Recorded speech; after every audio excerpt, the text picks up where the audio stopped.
Hello everyone, welcome to ಲಶ cooking channel. ನಾನಿವತ್ತು ನಿಮಗೆ ತುಂಬಾ ಸಿಂಪಲ್ಲಾಗಿ ಮಾಡಿಕೊಳ್ಳುವಂತಹ ಸೌತೆಕಾಯಿನ ಗಟ್ಟಿ ಅಥವಾ ಸೌತೆಕಾಯಿನ ಮಂಡಾಸನ್ನು ಮಾಡಿ ತೋರಿಸ್ತಾ ಇದ್ದೀನಿ. ಹಾಗೆ ನೀವು ಇದೇ ಮೊದಲ ಬಾರಿಗೆ ನಮ್ಮ ಚಾನಲನ್ನು ವೀಕ್ಷಿಸ್ತಾ ಇದ್ದರೆ ದಯವಿಟ್ಟು ಲಶ ಕುಕಿಂಗ್ ಚಾನಲನ್ನು ಸಬ್ಸ್ಕ್ರೈಬ್ ಮಾಡ್ಕೊಳ್ಳಿ. ಹಾಗೆ ನಿಮ್ಮ ಫ್ರೆಂಡ್ಸ್ ಆ್ಯಂಡ್ ಫ್ಯಾಮಿಲಿಗೂ ಕೂಡ ಶೇರ್ ಮಾಡೋದನ್ನು ಮರಿಬೇಡಿ. ಇದು ಮಂಗಳೂರು ಸ್ಪೆಷಲ್ ಬ್ರೇಕ್ಫಾಸ್ಟ್ ರೆಸಿಪಿ. ಇದನ್ನು ಹೇಗೆ ಮಾಡೋದು ಅಂತ ನೋಡೋಣ ಬನ್ನಿ. ಮೊದಲಿಗೆ ನಾನಿಲ್ಲಿ 1 ಗ್ಲಾಸಷ್ಟು ಸೋನಾ ಮಸೂರಿ ರೈಸನ್ನು ಮಿಕ್ಸಿ ಜಾರಿಗೆ ಹಾಕಿ ಅದನ್ನು ತರಿಯಾಗಿ ಗ್ರೈಂಡ್ ಮಾಡ್ಕೊಳ್ತೀನಿ. ನೀವು ಸಾದಾ ರೈಸ್ ಇದ್ದರೆ ಅದನ್ನು ಕೂಡ ತಗೊಂಡು ಈ ರೀತಿಯಾಗಿ ಮಾಡ್ಕೊಳ್ಬೋದು.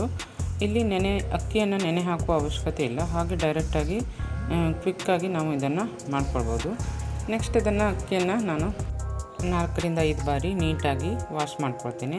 ನೆಕ್ಸ್ಟ್ ಅದಕ್ಕೆ ಕಟ್ ಮಾಡಿರುವಂತಹ ಮೀಡಿಯಮ್ ಸೈಜ್ನ ಒಂದು ಸೌತೆಕಾಯಿಯನ್ನು ಕೂಡ ಸೇರಿಸ್ಕೊಳ್ತಾ ಇದ್ದೀನಿ. ಇದರ ಜೊತೆಗೆ ನಾನು ಅರ್ಧ ಕಪ್ಪಷ್ಟು ಬೆಲ್ಲವನ್ನು ಕೂಡ ಈ ರೀತಿಯಾಗಿ ಪುಡಿ ಮಾಡಿ ಸೇರಿಸ್ಕೊಳ್ತಾ ಇದ್ದೀನಿ. ಇವನ್ನು ಸೇರಿಸಾದ ನಂತರ ಅದಕ್ಕೆ ನಾನು ಅರ್ಧ ಕಪ್ಪಷ್ಟು ತೆಂಗಿನಕಾಯಿ ತುರಿಯನ್ನು ಕೂಡ ಸೇರಿಸ್ಕೊಳ್ತೀನಿ. ನೀವು ಬೆಲ್ಲ ಮತ್ತು ಕಾಯಿ ಇದಕ್ಕಿಂತ ಜಾಸ್ತಿನೂ ಕೂಡ ಹಾಕ್ಕೊಳ್ಬೋದು. ಸ್ವೀಟ್ ಜಾಸ್ತಿ ತಿನ್ನೋರಾದರೆ ಇದಕ್ಕಿಂತ ಜಾಸ್ತಿ ನೀವು ಆ್ಯಡ್ ಮಾಡ್ಕೊಳ್ಬೋದು. ನೆಕ್ಸ್ಟ್ ನಾನು ಇದನ್ನು ಮಿಕ್ಸಿ ಜಾರಿಗೆ ಹಾಕಿ ಚೆನ್ನಾಗಿ ಗ್ರೈಂಡ್ ಮಾಡ್ಕೊಳ್ತೀನಿ. ಸ್ವಲ್ಪ ನೀರು ಸೇರಿಸಿ ರುಬ್ಕೊಂಡು ಇನ್ನೊಂದು ಪಾತ್ರೆಗೆ ಸೇರಿಸ್ಕೊಳ್ತಾ ಇದ್ದೀನಿ. ನಾನಿಲ್ಲಿ 2 ಸಾರಿ ಇದನ್ನು ಈ ರೀತಿ ಗ್ರೈಂಡ್ ಮಾಡ್ಕೊಳ್ತೀನಿ. ಒಂದೇ ಸಾರಿ ಫುಲ್ ಆಗುತ್ತೆ, ಅದಕ್ಕೆ ನಾನು 2 ಸಾರಿ ಈ ರೀತಿ ಗ್ರೈಂಡ್ ಮಾಡಿ ಒಂದು ಪಾತ್ರೆಗೆ ಸೇರಿಸ್ಕೊಂಡಿದ್ದೀನಿ. ನೆಕ್ಸ್ಟು ಅದಕ್ಕೆ ನಾನು ರುಚಿಗೆ ತಕ್ಕಷ್ಟು ಉಪ್ಪನ್ನು ಕೂಡ ಸೇರಿಸ್ಕೊಳ್ತೀನಿ. ಸುಮಾರು 1/4 ಟೀ ಸ್ಪೂನ್ನಷ್ಟು ಉಪ್ಪನ್ನು ಕೂಡ ಸೇರಿಸ್ಕೊಂಡಿದ್ದೀನಿ. ಇದರ ಜೊತೆಗೆ ನೀವು ಏಲಕ್ಕಿಯನ್ನು ಕೂಡ ಸೇರಿಸ್ಕೊಂಡ್ರೆ ಫ್ಲೇವರ್ ಚೆನ್ನಾಗಿರುತ್ತೆ. ನೆಕ್ಸ್ಟ್ ನೋಡಿ, ಈ ರೀತಿ ಕನ್ಸಿಸ್ಟೆನ್ಸಿ ಬಂದಿದೆ. ಅದಕ್ಕೆ ನಾನು 4ರಿಂದ 5 ಟೇಬಲ್ ಸ್ಪೂನಷ್ಟು ರವೆಯನ್ನು ಕೂಡ ಸೇರಿಸ್ಕೊಂಡಿದ್ದೀನಿ. ಸುಮಾರು 1/4 ಕಪ್ಪಷ್ಟು ರವೆಯನ್ನು ಸೇರಿಸಾದ ನಂತರ ಅದು ಚಿರೋಟಿ ರವೆ, ಚಿಕ್ಕದಾದಂಥ ರವೆ, ಅದನ್ನು ಸೇರಿಸಾದ ನಂತರ ಚೆನ್ನಾಗಿ ಮಿಕ್ಸ್ ಮಾಡ್ಕೊಳ್ತೀನಿ. ನೋಡಿ, ಹೀಗೆ ಮಿಕ್ಸ್ ಆದ ನಂತರ ಒಂದು 10ರಿಂದ 15 ನಿಮಿಷ ಹಾಗೆ ಬಿಡ್ತೀನಿ. ನೆಕ್ಸ್ಟ್ ಅದನ್ನು ನಾನು ಇಡ್ಲಿ ಪಾತ್ರೆಯಲ್ಲಿಟ್ಟು ಅದನ್ನು ಸ್ಟೀಮ್ ಮಾಡ್ಕೊಳ್ತೀನಿ. ಇಲ್ಲಿ ನೋಡಿ, ಇಡ್ಲಿ ಪಾತ್ರೆಗೆ ನಾನು ಸ್ವಲ್ಪ ತುಪ್ಪವನ್ನು ಸವರಿ ರೆಡಿ ಮಾಡಿ ಇಟ್ಕೊಂಡಿದ್ದೀನಿ. ನೀವು ಸ್ವಲ್ಪ ಪ್ಯಾಟರ್ನ್ ಗಟ್ಟಿ ಇತ್ತು ಅಂದರೆ ನೋಡಿ, ಈ ರೀತಿ ಡೈರೆಕ್ಟಾಗಿ ಇಡ್ಲಿ ಪಾತ್ರೆಯಲ್ಲಿ ಹಾಕ್ಕೊಳ್ಬೋದು.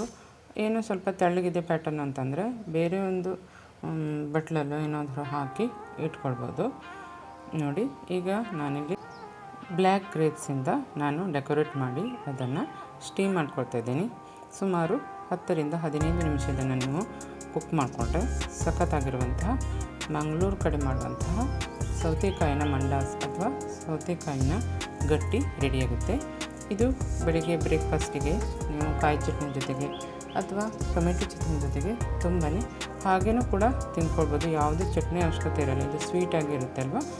ಬೇಕು ಅಂತಿದ್ರೆ ನೀವು ಚಟ್ನಿಯನ್ನು ಮಾಡಿಕೊಂಡು ತಿನ್ಬೋದು. ನೋಡಿ, ಎಷ್ಟು ಸಖತ್ತಾಗಿ ಬಂದಿದೆ ಅಲ್ವಾ. ಈ ರೆಸಿಪಿಯನ್ನು ನೀವು ಕೂಡ ಮನೇಲೊಮ್ಮೆ ಟ್ರೈ ಮಾಡಿ. ಹಾಗೆ ನಮ್ಮ ವಿಡಿಯೋ ಇಷ್ಟವಾದರೆ ನೀವು ಕೂಡ ಲೈಕ್ ಮಾಡೋದನ್ನು ಕೂಡ ಮರಿಬೇಡಿ. ಇದು ತಿನ್ನೋದಕ್ಕೆ ತುಂಬಾ ರುಚಿಯಾಗಿ ಸಿಹಿಯಾಗಿ ಇರುತ್ತೆ. ಈ ರೆಸಿಪಿ ಮಕ್ಕಳಿಗೆ ತುಂಬಾ ಇಷ್ಟವಾಗುತ್ತೆ. ಹಾಗೆ ಇನ್ನಷ್ಟು ಹೊಸ ರೆಸಿಪಿಯೊಂದಿಗೆ ಸಿಗೋಣ. ಧನ್ಯವಾದಗಳು.